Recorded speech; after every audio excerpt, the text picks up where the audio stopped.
Hello, here is the news of this hour from Tstv. I am Olaide Amosu. Here are some major headlines. Oyo is ready for WAEC other external exams, says SUBEB chair. On the NDDC probe, PONDEI won't face a probe panel anymore. On the foreign scene, AL-BASHIR, Sudan's ex-president, on trial for 1989 coup. And in the world of sports, BECKHAM'S Inter Miami eliminated from MLS tournament. Now the news in details. Governor Seyi Makinde has appointed a former chief security officer to late former Governor Abiola Ajimobi Francis Ojomo as the head of the Environmental Task Force in Oyo State.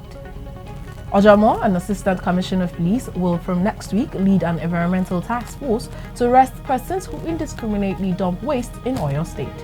The mandate of the committee set up by Governor Seyi Makinde will see the task force arrest residents of the state found dumping waste on medians, floodplains, unapproved places, and having such persons tried by environmental tribunals. Addressing journalists at Governor's office, Ibadan, Ojomo stated that this week was being used to wrap up sensitization of people on proper disposal of your waste, while enforcement of the state environmental laws will begin next week. Oyo State Government has disclosed its readiness to present students in the state for the West African Examination Council, WAEC, as well as other external examinations as the world prepared for post-COVID-19 realities. The chairman, Oyo State Universal Basic Education Group Board, SUBEB, Dr. Nureni Adeniro, said this on Monday at Ibadan while leading members of the board and management of SUBEB to Islamic Mission Schools 1 and 2, BONDEI and UMC Demonstration Basic Schools 1, 2 and 3, and Molete Ibadan to warn owners of illegal structures around the school's environment.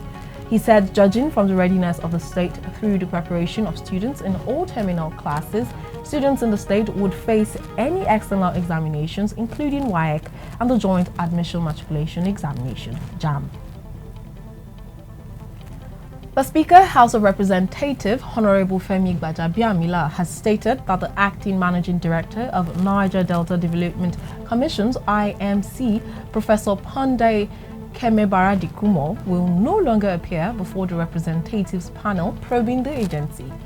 Professor PONDEI, who is the Managing Director of the agency's Interim Management Committee, IMC, collapsed while he was being grilled by the panel over allegations bordering on the mismanagement of funds.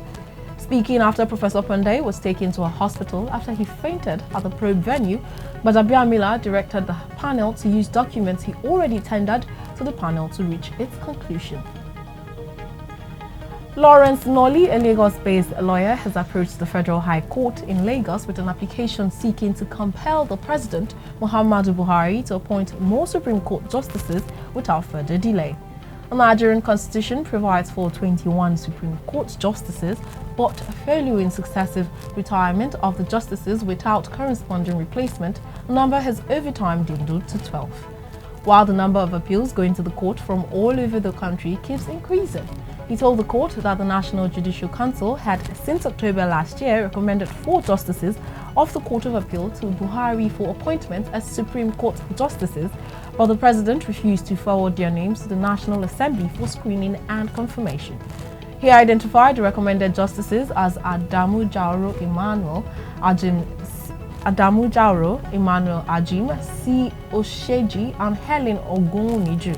According to Noli, Buhari is shirking his statutory duties and his inaction poses a grave risk to the peace and progress of Nigeria as citizens' confidence in the Supreme Court towards dispensing justice in a timely manner may be eroded owing to the insufficient number of justices of the Supreme Court available. He is therefore seeking a court order to compel Buhari to perform his duties. The court has yet to fix a date for a hearing. Moving on to the foreign scene, Sudan's ousted long-serving leader Omar al-Bashir has gone on trial in the capital, Khartoum, in connection with a military coup that brought him to power more than 3 decades ago. The 76-year-old, who has already been convicted for corruption, could face the death penalty if found guilty over his role in the 1989 coup. More than 20 former officials are on trial alongside him. Bashir was forced out of the power in 2019 following popular protests. And on 11th April 2019, the military announced that he had been ousted and arrested. A joint transitional government made up of the top army officials and civilians was later formed in August. Bashir is also wanted by the International Criminal Court (ICC) for alleged war crimes and genocide in the western Darfur region. And the authorities in Sudan said in February they were and are ready to hand over the former leader to the ICC. Bashir and former top officials who served in his government, including former Vice Presidents Ali Osman Tahar and Bakri Hassan Saleh, were put in cages in the courtroom, the AFP news agency reports. Brazil will begin advanced clinical testing of a Chinese-made vaccine against the new coronavirus today, issuing the first doses to around 900 volunteers. The coronavirus vaccine, developed by private Chinese pharmaceutical firm Sinovac, is the third in the world to enter phase 3 trials or large-scale testing on humans. It will be administered to doctors and other health workers who volunteer for the program across 6 states in Brazil, one of the countries hit hardest by the pandemic.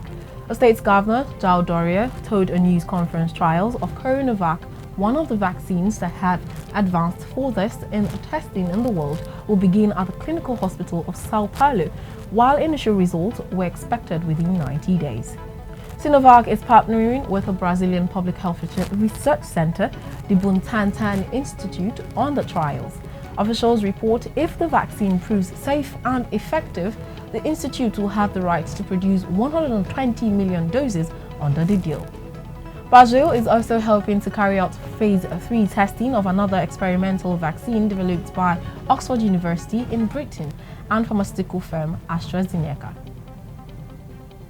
Moving on to the exciting world of sports, David Beckham's Inter Miami became the first side to be eliminated from Major League Soccer's restart competition on Monday after stumbling to a 1-0 defeat to New York City FC. The second half strike from Libya international Ismail Tajori Shradi kept New York's hopes of reaching the knockout rounds alive while condemning Miami to a first-round exit from Group A in Orlando. In the night match, Mauricio Pereira's 70 minutes goal helped Orlando City SC earn a 1-1 draw with Philadelphia Union and capture Group A. New York's 64th minute winner came via a long ball forward from Romanian midfielder Alexandru Mitrita that beat Miami's offside trap and sent Tajuri Shradi through an own goal. The Swiss-born 26-year-old needed only one touch before burying his finish past Miami goalkeeper Luis Robles, and tournament ended on a sour note with the United States striker Joan Aguilera being sent off in the 90th minute for a crude challenge on New York defender Anton Tinnerholm. And Inter Milan have now lost all 5 matches they played in official competition in their inaugural season, the first MLS expansion team to drop its first 5 league matches. And Juventus's Portuguese forward Cristiano Ronaldo celebrates after putting Juventus on the brink of a 9th consecutive Serie A title on Monday after scoring twice in a 2-1 win over Lazio during the Italian Serie A football match between Juventus and Lazio at the Allianz Stadium in Turin, northern Italy. The reigning champions ended a 3-match winless run thanks to Ronaldo's second-half brace that moves them 8 points clear of second-placed Inter Milan with 4 games remaining. Lazio's hopes of a first Serie A title since 2000 are effectively over as the defeat leaves them 4th, 11 points adrift of the leaders. Ronaldo, who grabbed the first goal from the penalty spot just after the break and was handed a tap-in 3 minutes later by teammate Paulo Dybala. The 35-year-old Portuguese is looking to become the first player to finish top scorer in 3 of the top 5 European leagues after doing so in England and Spain. Ronaldo's statement to Sky Sports says records are always important, but the team victory is much more important. There are 4 games left and we know that Serie A is a difficult championship. With that, we've come to the end of the news, a recap of the headlines. Makinde appoints late Ajimobi's ex-CSO to others to tackle indiscriminate waste disposal. An NDDC probe, PONDEI would face probe panel anymore. On the foreign scene, OMAR AL-BASHIR, Sudan's ex-president on trial for 1989 coup. And world of sports, BECKHAM'S Inter Miami eliminated from MLS tournament. Please do not forget to always adhere to COVID-19 safety measures. The news was compiled by Mobola Badekele. I am Olaide Amosi. Good day and thank you for watching.